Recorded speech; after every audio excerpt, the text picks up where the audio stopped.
सामने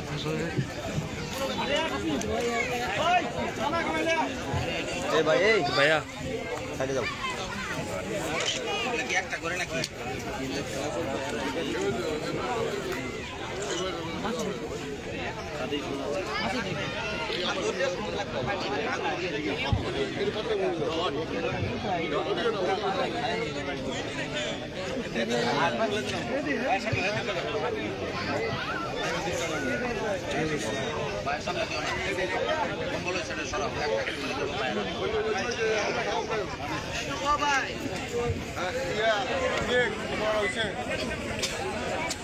কম্বল শেষ আপনি বলেন ভাই তাড়াতাড়ি করো আতিক মা গিয়ে বড় আতিক আতিক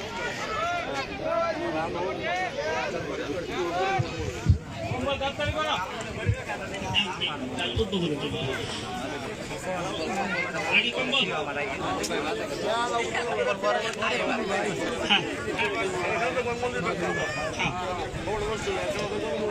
এই মুহূর্তে আপনাদের উদ্দেশ্যে গুরুত্বপূর্ণ বক্তব্য রাখার জন্য বিনীত অনুরোধ জানাচ্ছি বাংলাদেশ জাতীয়তাবাদী দল ময়মনসিংহ জেলা শাখার সংগ্রামী সদস্য সচিব জনাব রুকনুজ্জামান সরকার রুকন ভাই।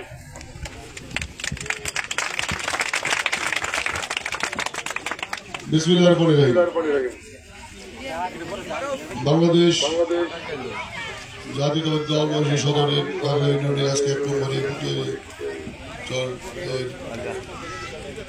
প্রীতি ফুটবল ম্যাচ এবং আমাদের প্রিয় নেতা দেশনায়ক তারেক রহমানের নির্দেশে অসহায় শীতার্ত মানুষের মাঝে শীতবস্ত্র বিতরণ অনুষ্ঠানে উপস্থিত এই ওয়ার্ডের সাবেক সভাপতি,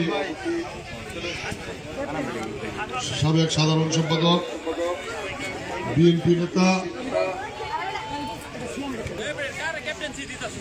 আতিক, উপস্থিত এই ইউনিয়নের সাবেক সভাপতি হাবিব সাহেব, সাবেক সেক্রেটারি ইউনুস আলী শেখ, সাবেক সভাপতি মাহবুব, সাবেক সাংগঠনিক দেলোয়ার, থানা বিএনপি নেতা রানা সাহেব, ময়মনসিংহ জেলা স্বেচ্ছাসেবক দলের সাবেক সাংগঠনিক সম্পাদক, বর্তমান যুগ্ম আহ্বায়ক এই এলাকার সন্তান ফরহাদ, জেলা যুব দলের সহসভাপতি সোহেল,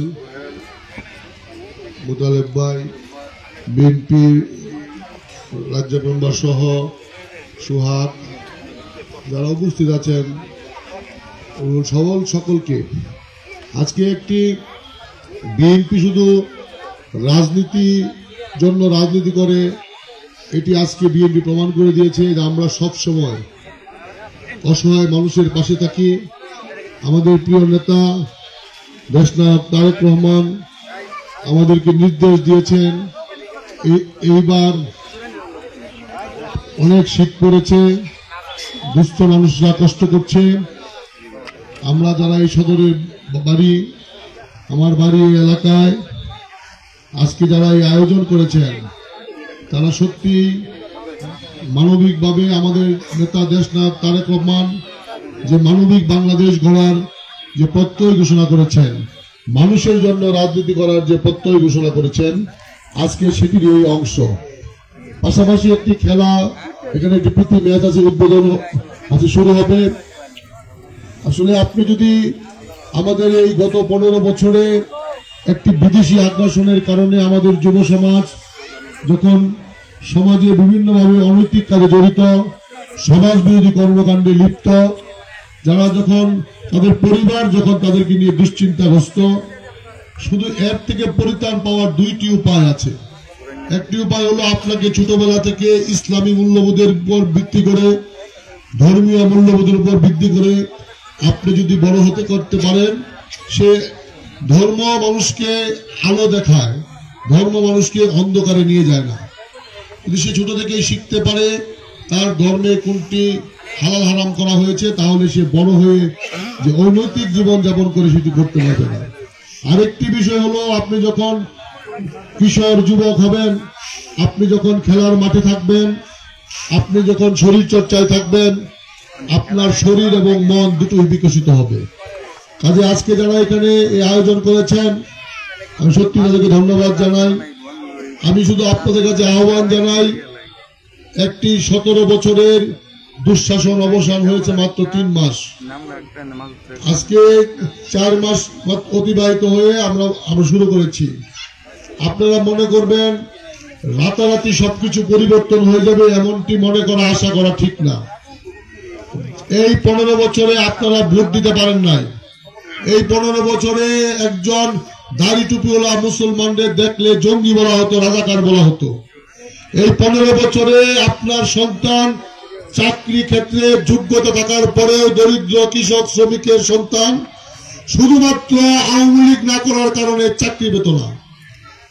এই 15 বছরে আমাদের উপর যে নির্যাতন নির্পীড়ন হয়েছে, আমাদের শত শত হাজার হাজার সহযোদ্ধা সহকর্মী লাশ হয়েছে, গুম হয়েছে, পঙ্গু হয়েছে, চোখ হাত পা ছাড়া হয়েছে। আজকে এই দেশের মানুষের উপর পাশের একটি রাষ্ট্র আমাদের উপর কর্তৃত্ব চাপিয়ে দিয়েছে, আমাদের উপর জুলুম চাপিয়ে দিয়েছে। আপনারা ভোট ছাড়া এমপি দেখেছেন, ভোট ছাড়া উপজেলা চেয়ারম্যান দেখেছেন, যেটি বাংলাদেশ স্বাধীন হওয়ার পরে একবার 73 সালে হয়েছিল। আপনাদের কাছে আমার আহ্বান থাকবে, এই দেশকে ওই দাদারা আবার ষড়যন্ত্র শুরু করেছে, যাতে এই দেশের মানুষরা শান্তিতে থাকতে না পারে, যাতে মুসলমানরা আরামে থাকতে না পারে। আমি শুধু দুটি ব্যাখ্যা করতে চাই। ভয়েস অফ আমেরিকা একটি বড় সংবাদ সংস্থা, নিশ্চয়ই আপনারা তার নাম শুনেছেন। এই ভয়েস অফ সংস্থা তার জরিপে প্রকাশ করেছে যে বর্তমানে বাংলাদেশে হিন্দু ধর্মের লোকেরা সবচাইতে নিরাপদ আছে। অথচ ওই ভারতে প্রতিদিন প্রচার করা হচ্ছে আমরা হিন্দুদের লাশ মেরে গুম করে দিচ্ছি, আমরা মন্দির ভেঙে দিচ্ছি, হিন্দুরা নাকি এই দেশে নিরাপদ না। আমরা মুসলমান হিসাবে তো আমরা অন্য ধর্মের লোককে নিরাপত্তা দেওয়া মুসলমানের দায়িত্ব। অন্য ধর্ম যাতে সঠিকভাবে পালন করতে পারে না মুসলমান হিসেবে আমাদের দায়িত্বের মধ্যে পড়ে। কাজে তারা এখনো ষড়যন্ত্র করছে। তাদের মনে দুঃখ, তাদের যে প্রশাসক ছিল, তাদের যে মুখ্যমন্ত্রী ছিল, তাদের যে সেবাদার ছিল, উনি তো হেলিকপ্টারে চড়ে তাদের দেশে গিয়েছেন। উনি তো গিয়ে বলেছেন, দেখেন 15 বছর আমি 2 বেলা মুসলমানকে শাসন করেছি, চাবুক পিটিয়েছি, দাড়ি টুপিওয়ালা লোক দেখলে আল কায়দা তালেবান জঙ্গি বলেছি। আমাকে যদি আরেকবার কষ্ট করে পাঠাতে পারেন, আমি আবার সেই কাজটি করব। কাজে তারা এখানে হিন্দু নির্যাতনের একটি নাটক সাজাচ্ছে, যাতে তাদেরকে বোঝাচ্ছে যে হিন্দুদের উপর নির্যাতন হচ্ছে। আমার জানা মতে একটি হিন্দু বাড়িতেও কেউ কোনো আক্রমণ করে নাই। আমরা যারা বিএনপি করি, আমরা রাত জেগে হিন্দুদের বাড়ি, মন্দির, ব্যবসা প্রতিষ্ঠান পাহারা দিয়েছি। আমাদের দেশে কোনো হিন্দু মুসলমানের দাঙ্গা হয় না। আর যারা বলে, যারা পত্রিকায় প্রকাশ করে ওই সব দেশে গরু জব করতে দেওয়া হয় না, তারা আমাদেরকে সবক দেয়। তারা আমাদেরকে বলে আমরা নাকি সংখ্যালঘু নির্যাতন করি। তাহলে ওই দেশের মুসলমানরা কেন প্রকাশ্যে আযান দিতে পারে না? আমাদের দেশের তো হিন্দুরা প্রকাশ্যে কীর্তন করে, পূজা করে, আমরা পাহারা দেই, আমরা তাদের সঙ্গে থাকি। আপনাদের বুঝতে হবে এটি একটি বড় চক্রান্ত চলছে। আপনারা যারা এই দেশে মানুষ, আমরা ক্ষমতায় যাওয়ার জন্য আন্দোলন করি না। আমাদের নেতা দেশনায়ক তারেক রহমান বলেছে আমরা ক্ষমতায় যাওয়ার জন্য আন্দোলন করি না। আমরা চাই আপনি আপনার ভোটটা দেন, যাকে পছন্দ তাকে দেন, তার মাধ্যমে যিনি নেতা নির্বাচিত হবেন উনি নেতা।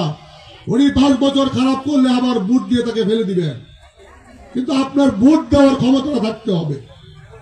আপনার ভোটটা ওই পাশের গতি দেশে সিল মারা হবে না। আরেকটি কথা বলে বক্তব্য শেষ করে, ছোট ছোট বাচ্চারা এখানে আছেন, একটি প্রচার, বাচ্চারা 1 তারিখে বই পায় নাই, এটি একটি গোষ্ঠী ব্যাপক প্রচার করছে। এটা সত্য, 1 তারিখে সব বই দেওয়া যায় না। এটার কারণ হলো আগে এই বই ছাপা হতো ইন্ডিয়ার প্রেসে।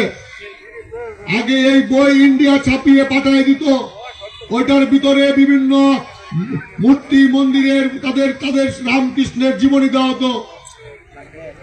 আর এইবার বই ছাপা হচ্ছে আমাদের দেশে। আমাদের দেশে বই ছাপা হওয়ার জন্য এই কোটি কোটি বই ছাপাতে একটু সময় লেগে যাচ্ছে, যেহেতু তারা আগস্টে বিদায় নিয়েছে। বই ছাপার জন্য একটা নির্দিষ্ট সময় লাগে। কাজে যারা ছোট ছোট বাচ্চারা স্কুল কলেজ মাদ্রাসায় পড়েন, হতাশ হবেন না, বই পেয়ে যাবেন। আমি মুরব্বীদেরকে বলি, বাচ্চাদেরকে আদব কায়দা শিখাতে হবে, মুসলমানের কি করণীয় শিখাতে হবে, তাদেরকে বোঝাতে হবে এই দেশটা আমাদের। এই দেশে আমরা মাথা উঁচু করে বাঁচতে চাই, এই দেশে আমরা ভোট দিতে চাই। আমরা কিন্তু আপোষ করি নাই। আমাদের নেত্রী দেশনেত্রী বেগম খালেদা জিয়া 6 বছর জেল কেটেছে, কারো সঙ্গে আপোষ করে নাই। তারেক রহমান তার নিজের ভাইয়ের মাটি দিতে পারে নাই, কারো সঙ্গে আপোষ করে নাই। তারেক রহমান অসুস্থ মায়ের পাশে আসতে পারে নাই, কারো সাথে আপোষ করে নাই। আমরা কারো সাথে বাংলাদেশের প্রশ্নে আপোষ করি না। এই দেশটা আমাদের। কাজে আপনারা যারা উপস্থিত হয়েছেন, এক বেলা কম খাবেন, তাও ওই দাদাগিরিদের মাতবরি আমরা আর মানব না। ওই দাদাগিরিদের মাতবরি আমরা আর মানতে পারি না।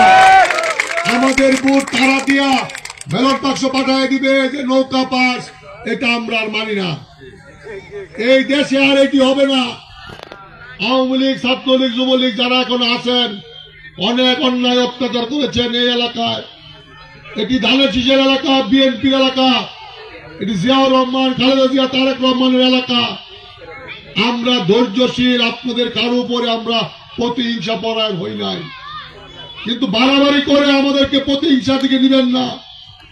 যদি বিএনপির কোন নেতা কর্মীর উপর কোন ধরনের নির্যাতন করা হয়, আরামে কিন্তু বাড়ি ঘরে থাকতে পারবেন না। সংশোধন হয়ে যান। মানুষের জমি দখল করেছেন, পুকুরের মাছ নিয়েছেন, নিজের বাবার প্রতিষ্ঠিত মাদ্রাসা দখল করে নিয়েছেন, অনেক করেছেন। এটা কিন্তু বিএনপির জায়গা। যেই ভূমিতে দাঁড়িয়ে আছি এটি বিএনপির ভূমি। আমরা কোনোদিনই আপনাদেরকে এই দাপুনিয়া গাগরা আপনারা রাজত্ব করতে পারবেন না। এটি আমাদের জন্মভূমি। এই মাটিতে জিয়াউর রহমানের পদার্পণ করেছে, এই মাটি ধানের শীষের পূর্ণভূমি হয়েছে। কাজেই আপনারা সকলে সতর্ক থাকবেন। দাদাদের রাত্রে ঘুম হয় না, তাদের নেত্রী ওই পারে ঘুমাচ্ছে, তারা নানান চক্রান্ত করবে। আমি মুসলমান ভাইদেরকে অনুরোধ জানাই, আপনার পাশের বাড়ির ভিন্ন ধর্মের লোক হলে তাকে নিরাপত্তা দেওয়া আপনাদের দায়িত্ব। তাদের ধর্মীয় উপাসনার জন্য আমরা কোন ধরনের কোন বাধা প্রদান না করি, তাদেরকে সহযোগিতা করি। মুসলমান হিসাবে এটা আমাদের দায়িত্ব। কাজে আমরা যেন ষড়যন্ত্রে পা না দেই, এই কথা বলে আজকে যারা এই শীত বস্ত্র গ্রহণ করেছেন, গ্রহণ করবেন। আমরা আপনাদের কৃতজ্ঞ আপনাদের প্রতি, আপনারা আমাদের ডাকে সাড়া দিয়ে এসেছেন। আমাদের নেতা দেশনায়ক তারেক রহমান আপনাদের পাশে আছেন, বাংলাদেশের মানুষের পাশে থাকবেন। যে কোনো অবস্থাতে আমরা শুধু রাজনীতি করবো না, মানুষের পাশে থাকবো। নেতারা মানুষের বাড়ি বাড়ি যাবে, মানুষ নেতাদের বাড়ি বাড়ি যাবে না। এই কথা বলে আজকের এই ফুটবল খেলার আয়োজন যারা করেছেন সকলকে ধন্যবাদ জানিয়ে, আজকের এই ফুটবল খেলায় যারা জিতবেন তাদেরকে অভিনন্দন জানিয়ে, যারা আজকে জিততে পারবেন না আগামী খেলায় তারা জিতার প্রস্তুতি নেবেন, এই আশাবাদ ব্যক্ত করে আজকের এই খেলার শুভ উদ্বোধন ঘোষণা করছি। আল্লাহ হাফেজ। বাংলাদেশ জিন্দাবাদ, বাংলাদেশ জাতীয় দল জিন্দাবাদ, দেশনেত্রী বেগম খালেদা জিয়া বিরোধী হোক, শহীদ অমর হোক, আগামী বাংলাদেশ তারেক রহমান বিরোধী হোক। আমরা এখন মাঠে গিয়ে খেলাটা উদ্বোধন করে দিয়েছে, তারপরে শীত বস্ত্র বিতরণ করবো। সবাইকে ধন্যবাদ।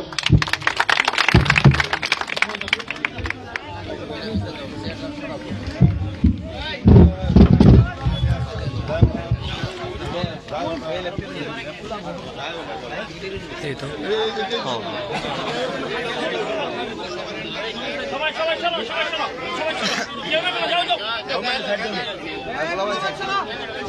এইভাবে যাই লাইন ধরো সবাই লাইন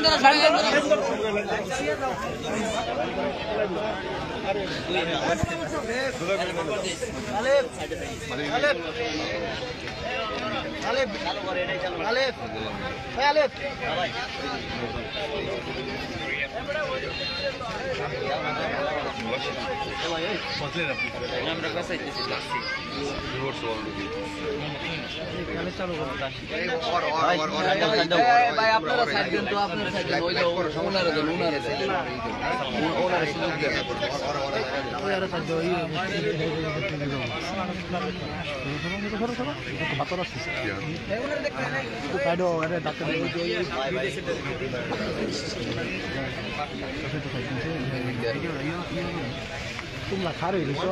একটু বাইশ সরে যান ওনারে সুযোগ দেন আগে তোমার সাইডে কিন্তু মেলানো না বেশি তোমার সাইড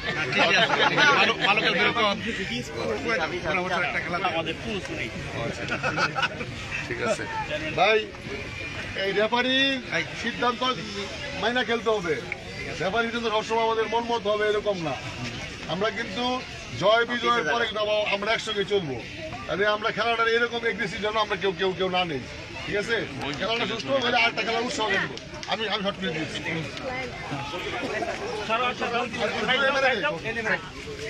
আর আমি কি দুর্বল মনে করলো নাকি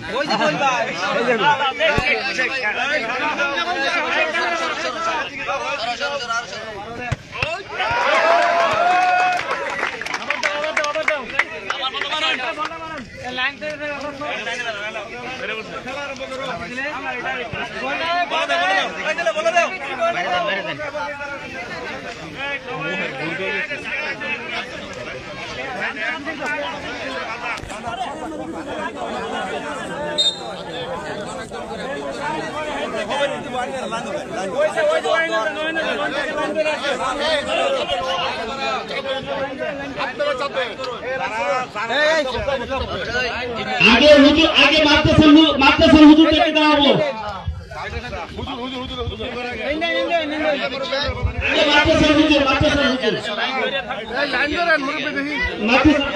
লাইন ধরো সবার লাইন ধরো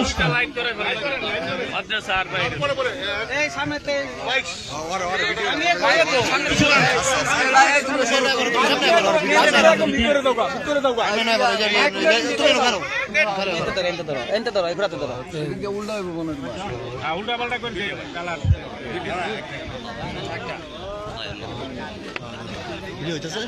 দেখে কই ফুল্লা যাতে হয় দেখে মেরামেন 100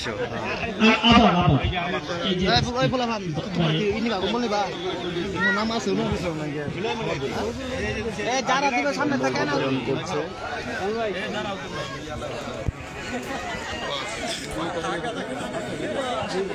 হুজুর পাঁচটা নেন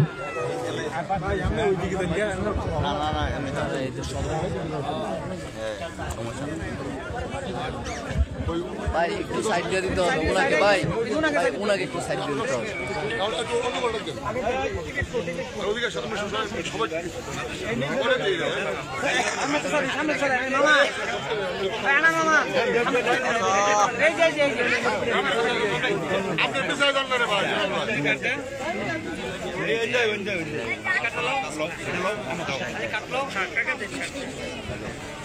সিরিয়ালে দেন সিরিয়ালে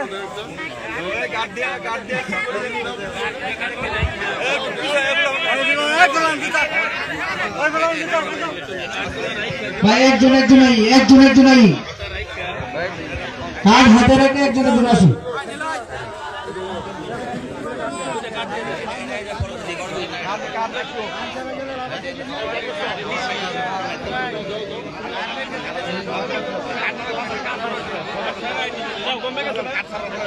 পিছন না রে ভাই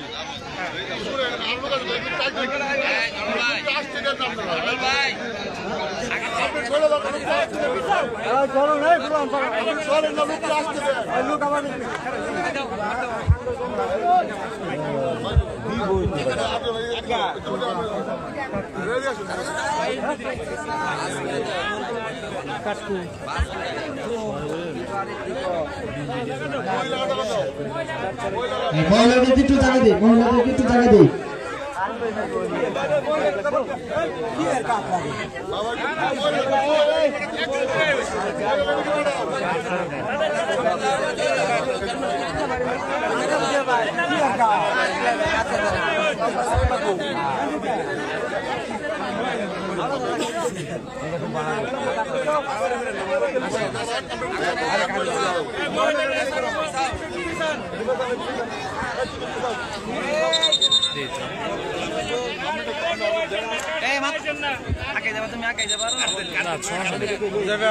দেখ দেখ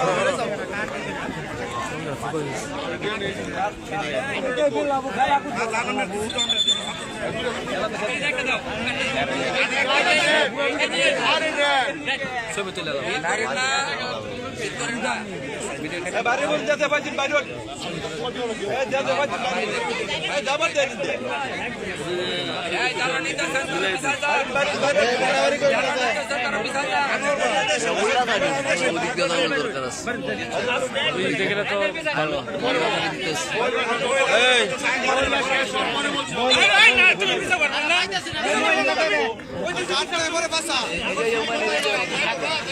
সবাইকে নিয়ে দিতে হচ্ছে না।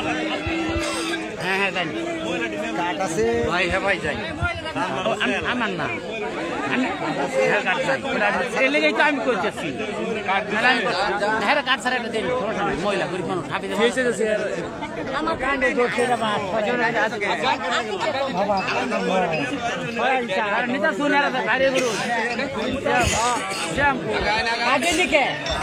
আরে আমার ডাউন জন্য দিব কাঠ ছাড়া দিত না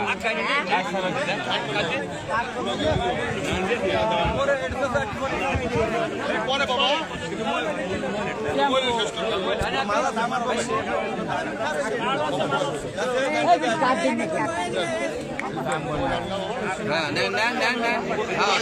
সরেন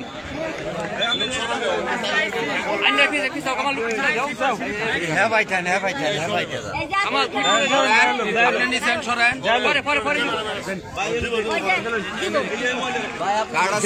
দাঁড়ান আলাদা করবেন আগে কার যায় লোক পরে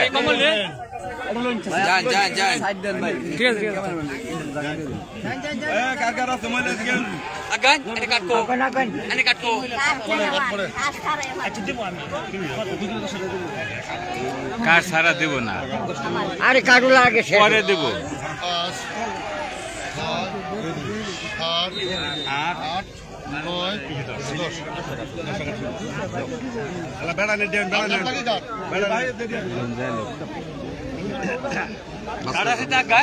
মহিলা আরো আসতে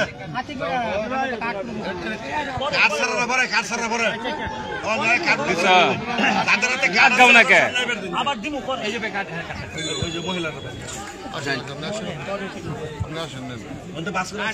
দুলাল কাটকো কাটটা দুলাল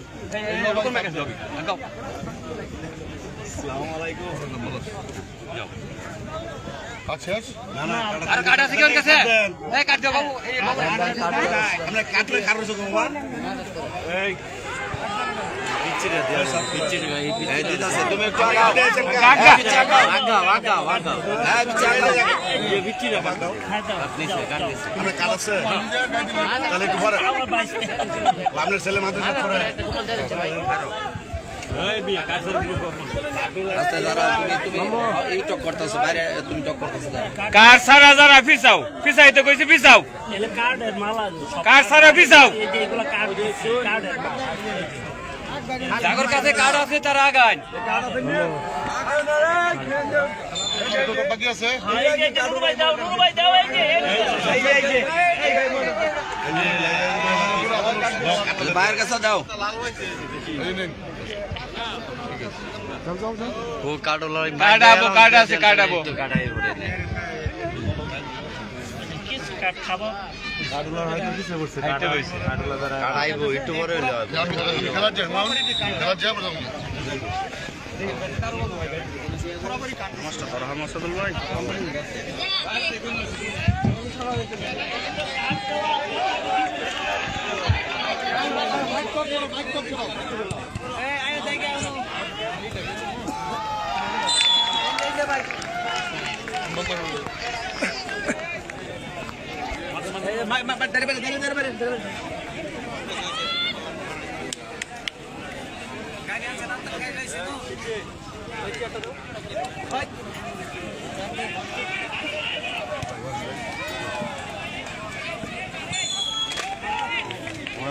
ওই জায়গায় যে মোবাইল অফ করে দিল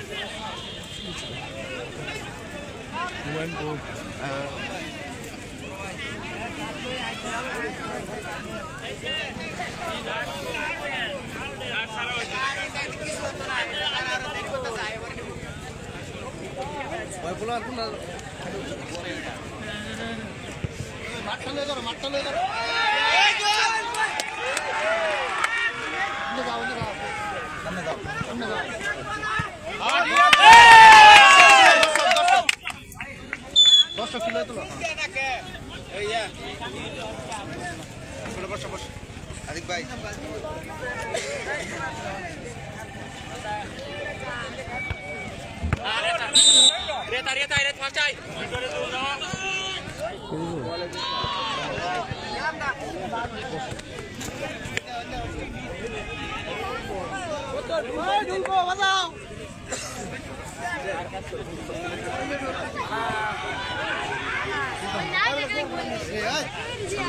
Hadi